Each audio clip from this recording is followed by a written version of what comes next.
Dear students, in the earlier lecture, we proved that if limit of a sequence exists finitely, then limit of superior and limit of inferior also exists and it equals to limit of a sequence. In this lecture, we are going to prove the converse of the result that we proved in the previous lecture. Before we prove the converse, let us prove a simple result. Let Sn be a sequence of real numbers. Let Sn be a sequence of real numbers. Then limit inferior of Sn is less equal to limit superior of Sn. So limit inferior is always less equal to limit superior. Recall that this number gives the idea about how small terms of sequence Sn can be when n becomes large and large, and this number gives idea about how large the terms of sequence Sn can be when n becomes large and large. So this number gives idea about smallness of terms of sequence Sn, and this number gives idea about largeness of terms of sequence. Hence, this result is obvious from this point of view. Okay. So, let us see how can we prove this. Okay. Proof is quite simple. Just you have to recall the definition of limit inferior and superior. So, proof, we consider two cases. First case, the sequence Sn is bounded. The sequence Sn is bounded.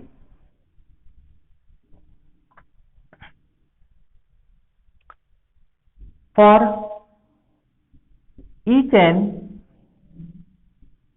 belongs to I, we define small mn and capital Mn as small mn denotes GLB of the sequence Sn, Sn plus 1 and so on, and capital Mn denotes LUB of the sequence Sn, Sn plus 1 and so on. As Sn is bounded, limit inferior and limit superior exist finitely, and so let me put in this way, since Sn is bounded,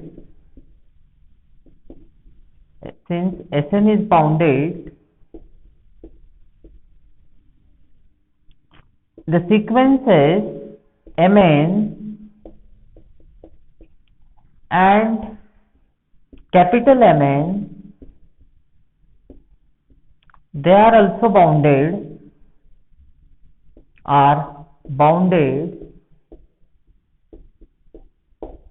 Mn and Mn both are bounded.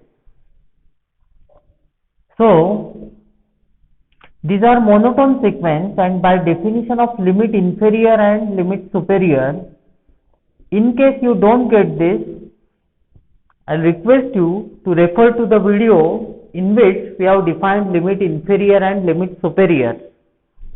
So this follows from the definition. This is limit of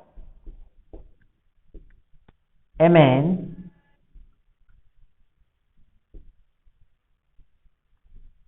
say this is first statement.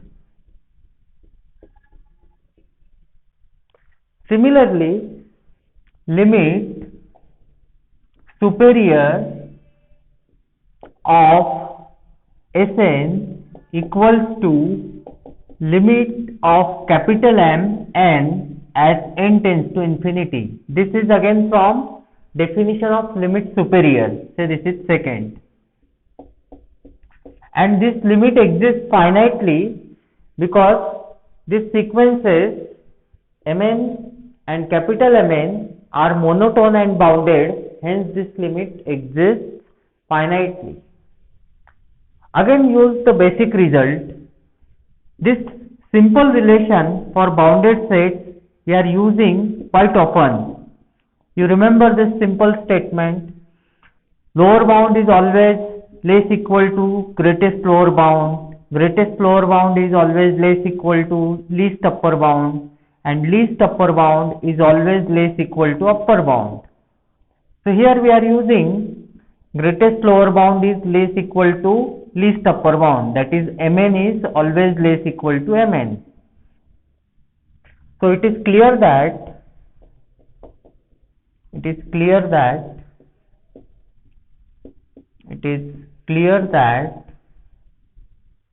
Mn is less equal to capital Mn for all n belongs to I.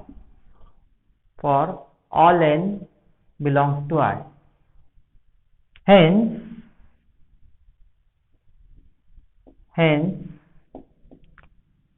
limit n tends to infinity Mn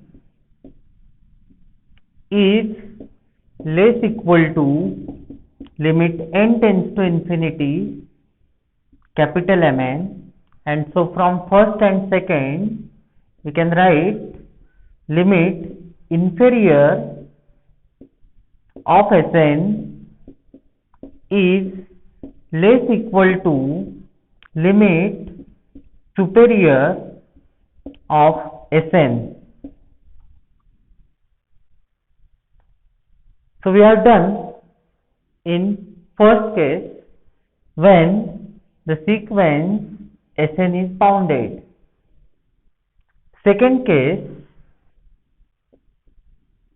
the sequence Sn is not bounded.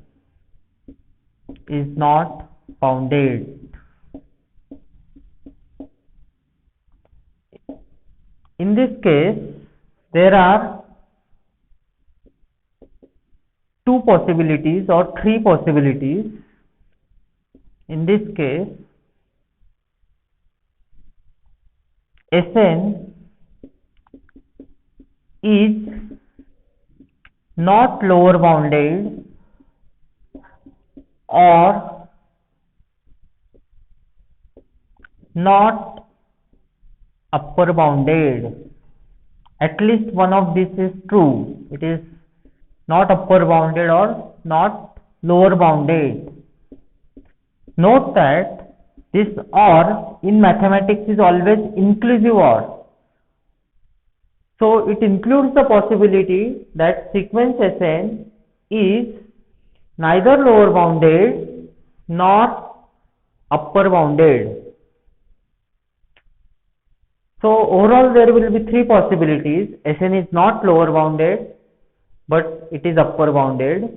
Sn is not upper bounded but it is lower bounded. And third possibility that it is neither lower bounded nor upper bounded. So let us consider one of these possibilities. So I can put it as A first. If Sn is not lower bounded, is not lower bounded, then in this case we can write,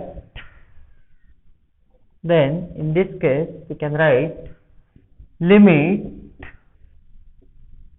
n tends to infinity.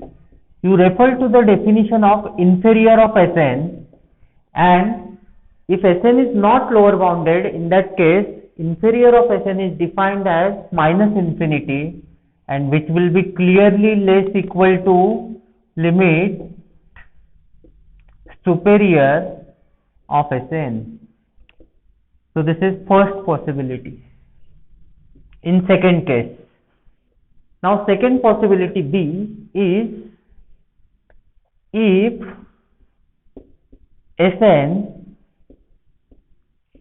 n is equal to 1 to infinity is not upper bounded,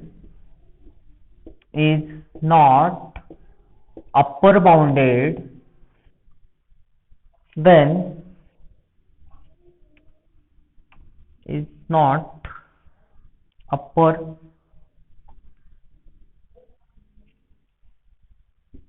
bounded, then by definition of limit superior, you refer to the definition of limit superior. If it is not upper bounded, then limit superior of Sn is going to be infinity, and it is clearly greater equal to, infinity will be greater equal to, that is correct, limit inferior of Sn. It is greater equal to any real number. So in particular it will be greater equal to this. Thus in all cases,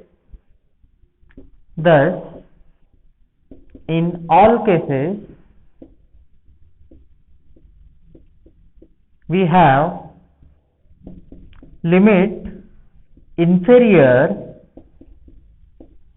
of Sn is less equal to limit superior of Sn.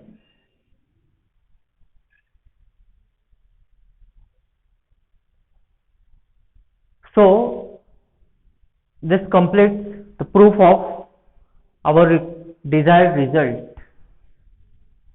In the next lecture, we will prove the converse of the theorem that we proved in earlier lecture.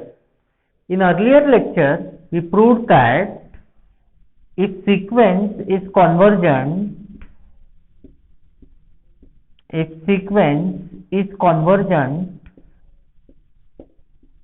then limit inferior equals to limit superior, and that equals to limit of sequence, and that actually equals to limit of sequence. Now what will be converse of this? The converse of this will be, if limit inferior equals to limit superior, then it is convergent. So proof of this theorem will make use of this result which we have proved. Okay. So we'll see its proof in next lecture. Thank you.